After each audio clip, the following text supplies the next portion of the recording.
नमस्कार दोस्तों, स्वागत है आपका हमारी चैनल पर। दोस्तों, वीडियो शुरू करने से पहले आपसे बस एक छोटा सा रिक्वेस्ट है कि आप मेरी वीडियो कहां से देख रहे हैं। Delhi, Mumbai, UP, Bihar, Kolkata, Dubai, London या फिर अमेरिका से। आप अपना नाम और पता कमेंट बॉक्स में जरूर लिख दो। आपका नाम और पता मेरे लिए बेहद ही इंपॉर्टेंट है। और हाँ दोस्तों, आपका नाम और पता मुझे पढ़कर बहुत खुशी मिलती है। वीडियो को अंत तक देखना, क्योंकि इस कहानी से आपको बहुत बड़ी सीख मिलेगी। और हाँ, चैनल को सब्सक्राइब करना मत भूलिए, क्योंकि आगे और भी रोमांचक कहानियां आने वाली हैं। तो चलिए अब कहानी को शुरू करते हैं। थाने की दीवारें पुरानी थीं, पंखे की आवाज कानों में लगातार गूंज रही थी और हर कोने में कुछ छिपाने जैसा था। जैसे ही रिया को थाने लाया गया, उसकी आंखें आसपास के हर चेहरे को गहराई से देख रही थीं। हर मूवमेंट, हर संवाद, वह सब नोट कर रही थी। इंस्पेक्टर अजय राणा ने एक सिपाही को इशारा किया। इसका मोबाइल जब्त करो। सिपाही पास आया, लेकिन रिया ने खुद ही बिना विरोध किए मोबाइल थमा दिया। वह चाहती थी कि उसे एक आम लड़की समझा जाए।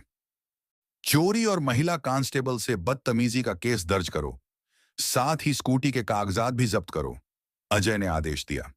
एक सिपाही ने चुपचाप रजिस्टर खोला और झूठी एफआईआर लिखने लगा। रिया ने उस सिपाही की आंखों में एक क्षण को देखा। झिझक थी, डर था, लेकिन विरोध नहीं था। रिया को लॉकअप की ओर ले जाया गया। थाने के पिछले हिस्से में एक छोटा सा कमरा था, लोहे की सलाखों वाला। अंदर अंधेरा और नमी थी। फर्श पर एक गंदा चादर पड़ा था और कोने में एक स्टील का गिलास। अंदर चलो, सिपाही ने कहा। रिया ने बिना एक शब्द कहे कदम बढ़ाया। अंदर पहले से दो महिलाएं थीं। एक लगभग 40 की उम्र की, जिसकी आंखों में लगातार डर था, और दूसरी कोई 20-22 साल की, जो खुद में सिमटी हुई बैठी थी। जैसे ही रिया अंदर बैठी, बड़ी उम्र की महिला ने धीरे से पूछा, क्या किया तुमने? रिया ने मुस्कुराकर कहा, कुछ नहीं। कुछ मिनट बाद दरवाजे की चाबी खनकी। थाने में एक अलग सी हलचल शुरू हुई। एक लंबे चौड़े कद का अफसर अंदर आया। एसीपी राजीव ठाकुर, वर्दी बिल्कुल दुरुस्त, चाल में आत्मविश्वास और आंखों में सवाल। राजीव ने अंदर कदम रखा और सबसे पहले लॉकअप की तरफ देखा। उसकी नजर रिया पर पड़ी। एक सामान्य महिला, लेकिन उसकी मुद्रा बाकी दो महिलाओं से अलग थी। वह सहमी नहीं थी, वह थकी नहीं थी, वह चौकस थी। इसका क्या केस है? राजीव ने पूछा। इंस्पेक्टर अजय ने सामने आकर कहा, सर, सड़क छाप लड़की है। चेकिंग के दौरान बदतमीजी की, महिला सिपाही से झड़प भी हुई। राजीव ने लॉकअप के पास जाकर रिया को ध्यान से देखा और पूछा, तुम्हारा नाम? रिया ने सिर उठाया और सीधे उसकी आंखों में देखा। रिया सेन, उसने ठहर कर कहा। DSP, posted in Gorakhpur. मेरी ट्रांसफर फाइल आपकी टेबल पर है। कुछ पल के लिए पूरे थाने में सन्नाटा छा गया। राजीव ने तुरंत मोबाइल निकाला और कंट्रोल रूम को कॉल किया। डीएसपी, रिया सेन का रिकॉर्ड और ट्रांसफर ऑर्डर भेजो, तुरंत। 5 मिनट में सब सामने था। अजय राणा, अब तुम फंसे हो, राजीव ने सख्त लहजे में कहा। रिया अब खड़ी हो चुकी थी। उसकी आंखों में वही तेज था जो एक ईमानदार अफसर के अंदर होता है। उसने कहा, मैंने जानबूझकर अपनी पहचान छिपाई, क्योंकि मैं देखना चाहती थी कि तुम जैसे लोग आम जनता के साथ क्या करते हो। अजय की पेशानी पर पसीना था, लेकिन उसके चेहरे पर गुस्सा अभी भी बाकी था। सर, यह हमें फंसा रही है। इसका कोई रिकॉर्ड नहीं, राजीव ने बीच में टोका। अब चुप रहो, और हाँ, लॉक आप से इन्हें तुरंत बाहर निकालो। रिया बाहर आई और उन दो महिलाओं को देखते हुए बोली, आप लोग अब सुरक्षित हैं, मैं वापस आऊंगी। राजीव ने एक सिपाही को आदेश दिया, इस पूरे थाने की गतिविधियों की जांच शुरू करो। और यहीं से शुरू होती है रिया की असली लड़ाई। सिस्टम के उस अंधेरे हिस्से से जिसे उजाले में लाना अब जरूरी हो गया था। राजीव ठाकुर ने अपनी टेबल पर रखी फाइल को ध्यान से देखा। फाइल में रिया सेन का नाम, पद और हालिया ट्रांसफर आदेश स्पष्ट दर्ज था। उनके माथे पर हल्की सी शिकन उभरी। शायद खुद पर गुस्सा था कि उसने इस मामले को पहले गंभीरता से क्यों नहीं लिया। इसकी सूचना तत्काल डीसीपी को दो, उन्होंने सामने बैठे कांस्टेबल से कहा। अजय राणा अभी भी वहीं खड़ा था, लेकिन अब उसकी आवाज में रौब नहीं, बेचैनी थी। सर, मुझे नहीं पता था, राजीव ने उसकी बात को बीच में काटते हुए कहा। तुम्हें नहीं पता था, या तुमने जानबूझकर अनदेखा किया? एक ईमानदार महिला को झूठे केस में फंसाया, उसके साथ धक्का मुक्की की और अब सफाई दे रहे हों। थाने में मौजूद बाकी सिपाही अब एक दूसरे का चेहरा देख रहे थे। किसी की हिम्मत नहीं थी बोलने की। रिया अब सामने आकर खड़ी हुई। उसकी आवाज साफ थी, लेकिन उसमें रोष भी था। मैंने अपनी पहचान छिपाई ताकि देख सकूं कि आपके नीचे काम करने वाले अधिकारी जनता के साथ कैसा व्यवहार करते हैं। ये सिर्फ मेरे साथ नहीं हुआ, यह हर उस लड़की के साथ हो रहा है जो अकेली होती है और जिसे यह सिस्टम कमजोर समझता है। राजीव ने सिर हिलाया। उन्होंने तुरंत एक नोटबुक निकाली और सब कुछ लिखवाना शुरू किया। घटना का समय, तारीख, आरोप और लॉकअप में डालने का पूरा सिलसिला। हम फोरेंसिक जांच भी करेंगे।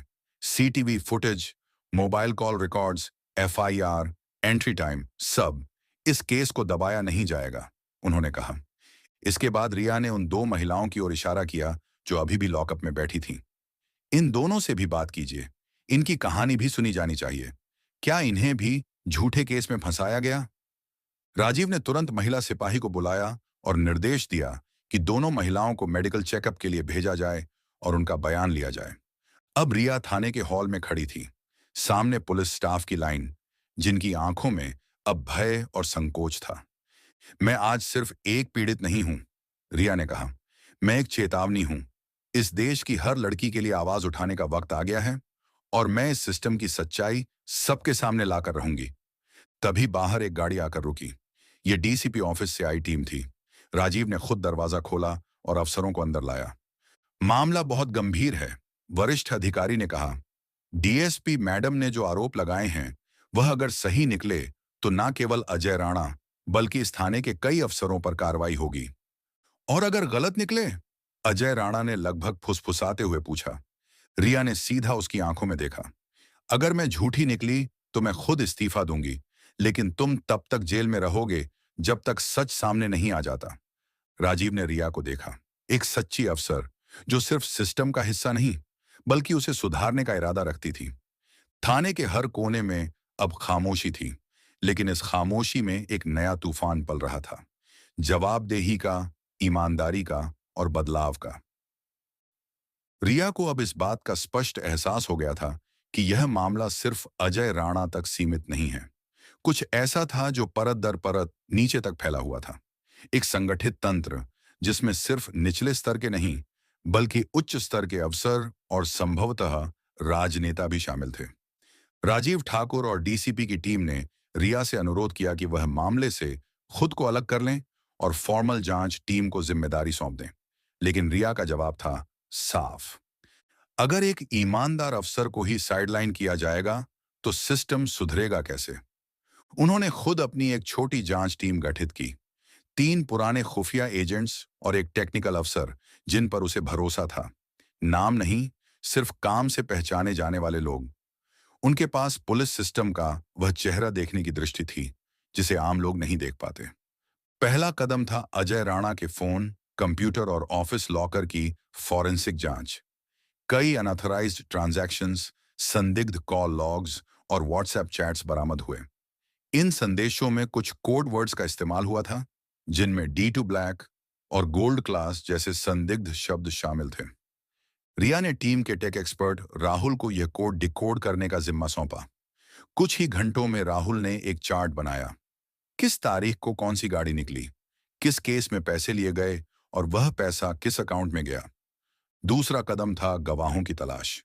उन दो महिलाओं के बयान ने केस को और मजबूत किया, लेकिन अब जरूरत थी ऐसे लोगों की जो खुद सिस्टम का हिस्सा रहे हों और अंदर की कहानी बता सकें।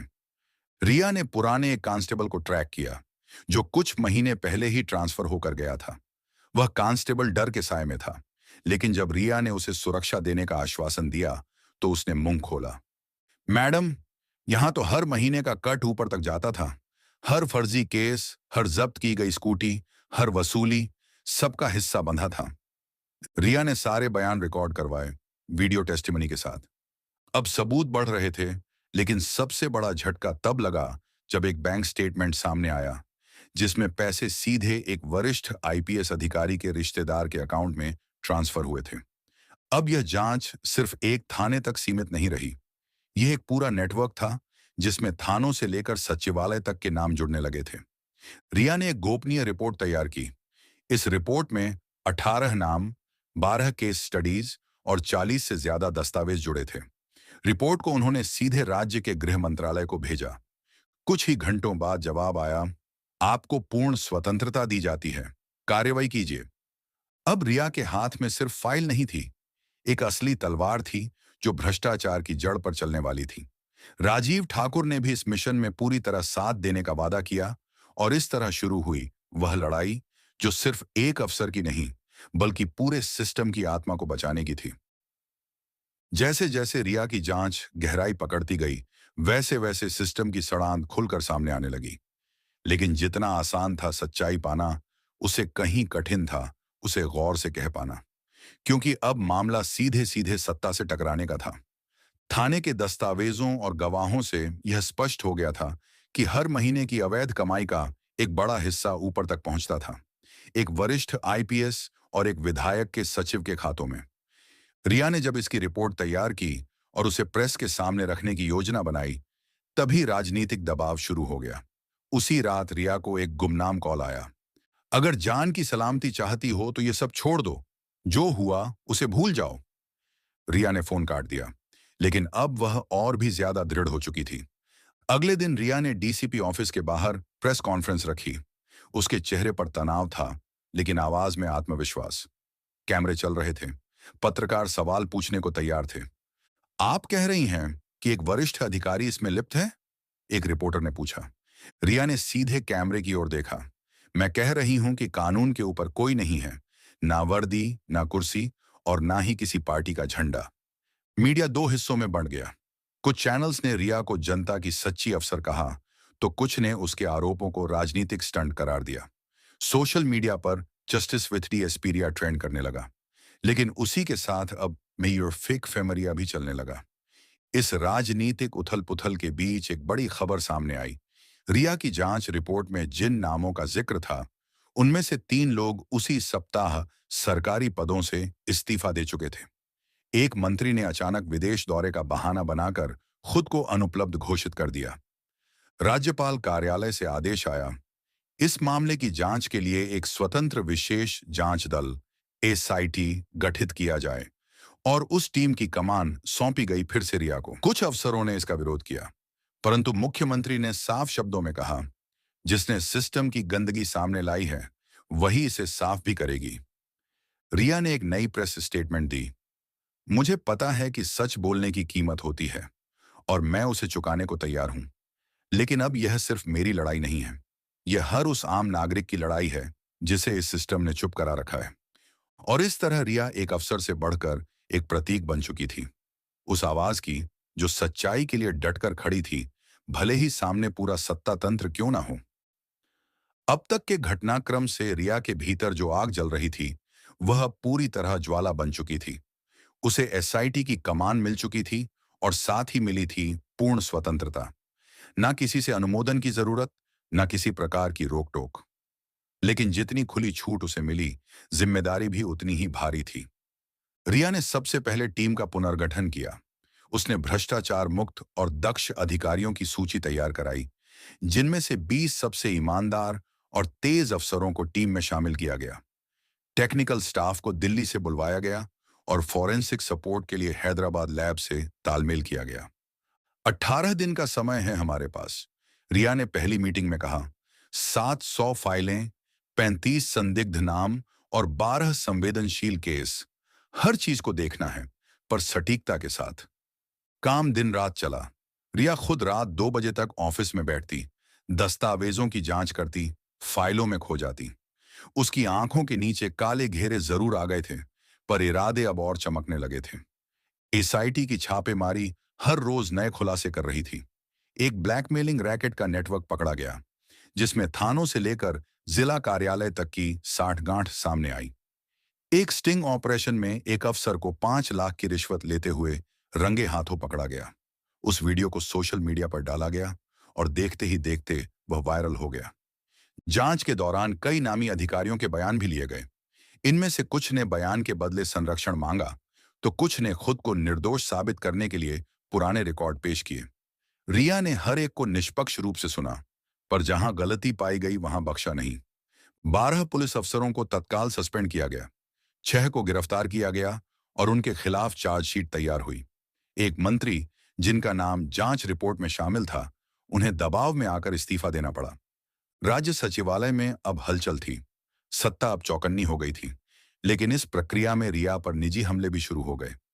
सोशल मीडिया पर उसे राजनीति से प्रेरित अफसर, कठपुतली और लोकप्रियता की भूखी कहा जाने लगा। एक शाम उसके घर के बाहर पत्थर फेंके गए, लेकिन रिया डरी नहीं। सच की राह आसान नहीं होती, उसने अपनी टीम से कहा, पर अगर हम झुके तो वह जीत जाएंगे जो सालों से यही चाहते हैं कि कोई सच के लिए ना उठे। रिया ने अब केस को अंतिम रूप देना शुरू किया। हर चार्जशीट में पुख्ता सबूत, गवाहों के बयान, सीसीटीवी फुटेज, कॉल रिकॉर्ड और बैंक ट्रांजैक्शंस शामिल किए गए। केस की गंभीरता इतनी थी कि उच्च न्यायालय ने स्वतः संज्ञान लेते हुए सरकार से विशेष सुनवाई की मांग कर दी।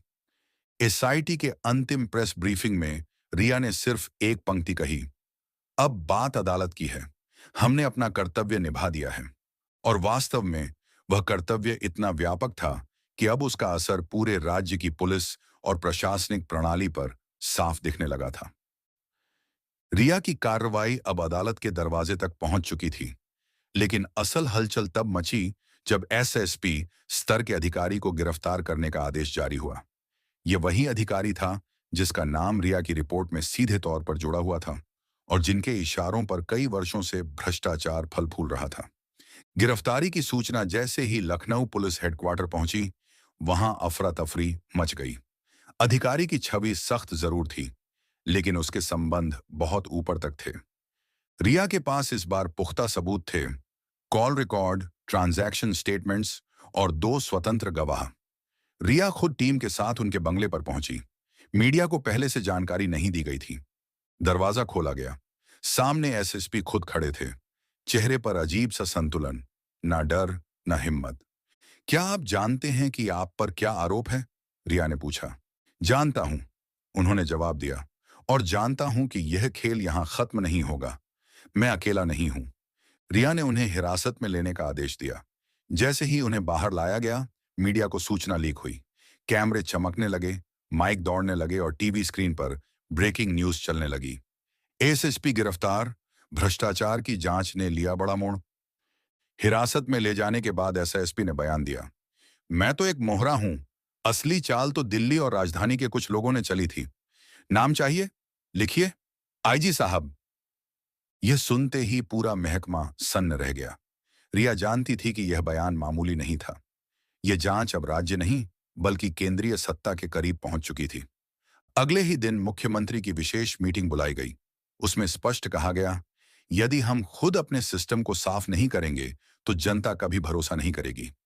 इस बीच केंद्रीय गृह मंत्रालय से एक लेटर आया। इस केस को विशेष संवेदनशीलता के साथ राष्ट्रीय जांच एजेंसी एनआईए को सौंपा जा सकता है। रिया को इस सुझाव पर हैरानी नहीं हुई। वह जानती थी कि जैसे जैसे सच्चाई सामने आएगी, उसके दायरे भी बढ़ेंगे। लेकिन वह एक अफसर नहीं, अब एक प्रतीक बन चुकी थी और उसकी जिम्मेदारी अब सिर्फ एक राज्य तक सीमित नहीं थी। उसने अपनी डायरी में उस रात सिर्फ एक लाइन लिखी, मैंने सत्ता को छू लिया है, अब डरने की कोई गुंजाइश नहीं बची। एसआईएसपी की गिरफ्तारी और उसके खुलासे के बाद पूरे राज्य की राजनीति और प्रशासनिक व्यवस्था में हड़कंप मच गया था।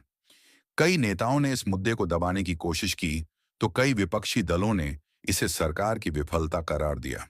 लेकिन एक बात स्पष्ट हो गई थी, अब कोई भी इस जांच को रोक नहीं सकता था। 3 सप्ताह बाद जब यह केस हाई कोर्ट में प्रस्तुत हुआ, तो वहां सिर्फ सरकारी वकील और बचाव पक्ष ही नहीं थे, बल्कि आम जनता, मीडिया और सामाजिक संगठनों के प्रतिनिधि भी कोर्ट के बाहर खड़े थे। सभी की नजरें उस महिला पर थीं जिसने सिस्टम को आईना दिखाया था। न्यायमूर्ति ने जब अपना निर्णय पढ़ा तो अदालत में सन्नाटा था। यह केस केवल एक अपराध की जांच नहीं है, उन्होंने कहा, बल्कि यह एक अवसर है दृढ़ता, ईमानदारी और न्यायप्रियता का उदाहरण है। डीएसपी रिया सेन ने अपने कर्तव्य से परे जाकर जिस तरह इस भ्रष्ट तंत्र की परतें खोली, वह राष्ट्र के लिए एक प्रेरणा है। कोर्ट ने दोषियों को सख्त सजा सुनाई, जिनमें एसएसपी, 3 अन्य पुलिस अफसर, 2 वरिष्ठ नौकरशाह और एक पूर्व मंत्री शामिल थे। इसके बाद राज्य सरकार ने एक सार्वजनिक समारोह आयोजित किया। मीडिया से लेकर अंतर्राष्ट्रीय मानवाधिकार संगठनों तक ने रिया की सराहना की। समारोह में जब मुख्यमंत्री ने रिया को राष्ट्रीय सेवा पदक से सम्मानित किया, तो मंच पर खड़े होकर उसने सिर्फ एक बात कही, यह पदक सम्मान नहीं, एक जिम्मेदारी है। जिम्मेदारी उन लोगों की आवाज बनने की जो आज भी सिस्टम के डर से चुप हैं। मैं वादा करती हूं कि जब तक मेरी सांस चलेगी, मैं हर गलत के खिलाफ खड़ी रहूंगी। रिया की आंखों में ना आंसू थे, ना गर्व, बस एक स्थिर शांति थी, जैसे किसी तूफान ने खुद को समेटकर समर्पण की शक्ल ले ली हो। और यहीं से इस कहानी का अंत नहीं, बल्कि एक नई शुरुआत होती है।